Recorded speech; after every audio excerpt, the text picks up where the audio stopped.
So, a little over a month ago, I went offline, cut myself off all the social interwebs. I deleted my Instagram and deleted my WhatsApp. Doesn't take. I don't use that many social media apps in the first place, so that was basically all it took for me to go offline. Only a few people noticed, and only fewer people cared to find out what was going on. Nothing was going on, don't get me wrong, but it's always nice to know that people care. It tells you that your presence was impactful. What I got from my absence was my presence wasn't so impactful. It was more convenient. Sorry, this is not a pity party or a story about impact or purpose and all that. This is a story about lessons I learned when I cut myself off the social internet. This is free advice from when I went offline. Hi, welcome to Free Advice You Didn't Ask For, my podcast on life lessons.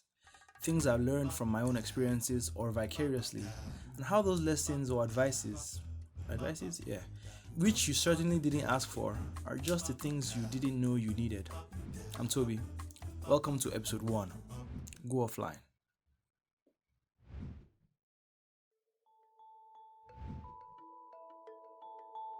Mental real estate. A term I thought I came up with by myself until I checked online and found it was already a thing. Mental real estate is basically the amount of space you have in your mind. It's the theory that we have a limited amount of space storage in our minds, so we need to be selective of what we take in. You get now? Or let me let the literal Sherlock Holmes explain it. I heard things sound more believable when said with a British accent. I consider that a man's brain originally is like a little empty attic, and you have to stock it with such furniture as you choose. A fool takes in all the lumber of every sort that he comes across, so that the knowledge which might be useful to him gets crowded out, or at best is jumbled up with a lot of other things, so that he has a difficulty in laying his hands upon it. Now, the skillful workman is very careful indeed as to what he takes into his brain attic. He will have nothing but the tools which may help him in doing his work. Out of these he has a large assortment, and all in the most perfect order. It is a mistake to think that that little room has elastic walls and can distend to any extent. Depend upon it, there comes a time when for every addition of knowledge you forget something that you knew before. It is of the highest importance, therefore, not to have useless facts elbowing out the useful ones.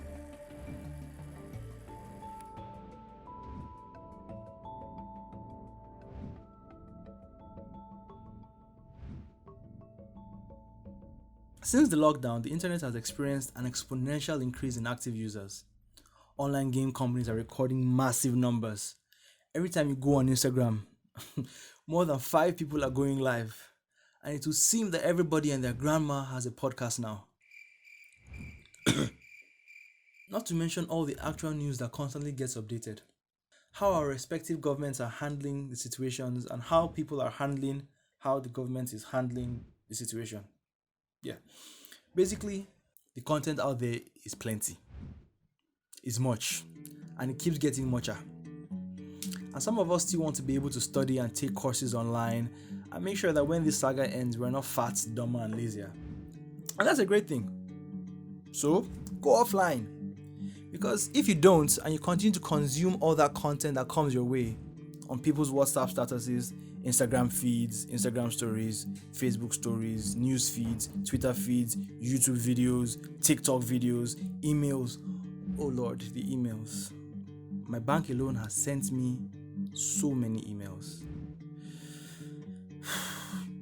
You basically won't have enough room to think about the things that matter. Yeah, I know that there's the fear of missing out. FOMO, I believe it's called. But trust me, the things that are important will always be important. They might not always be convenient, but they will remain important. Plus, you can help decongest the internet space.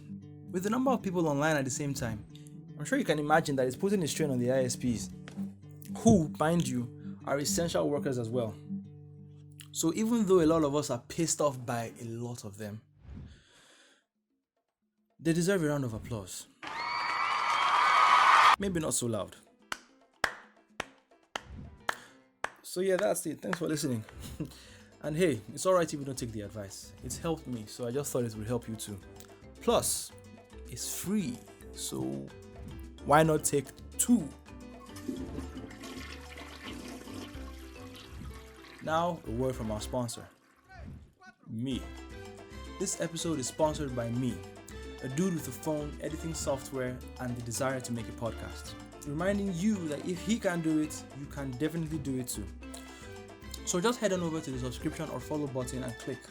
Don't forget to drop comments. Use promo code Toby You Are The Best on checkout and get 100% off. That's promo code Toby You Are The Best for 100% off all your listens. Share free advice with your friends and loved ones. Even if they didn't ask for it, they might really need it.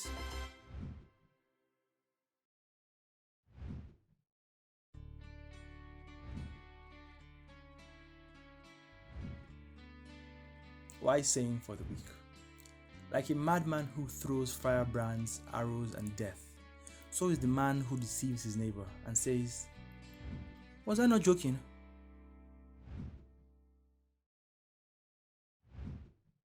Free advice you didn't ask for is free to listen on all your favorite podcast apps like Google Podcasts, Apple Podcasts, Spotify, Anchor, and wherever else podcasts are listened to these days.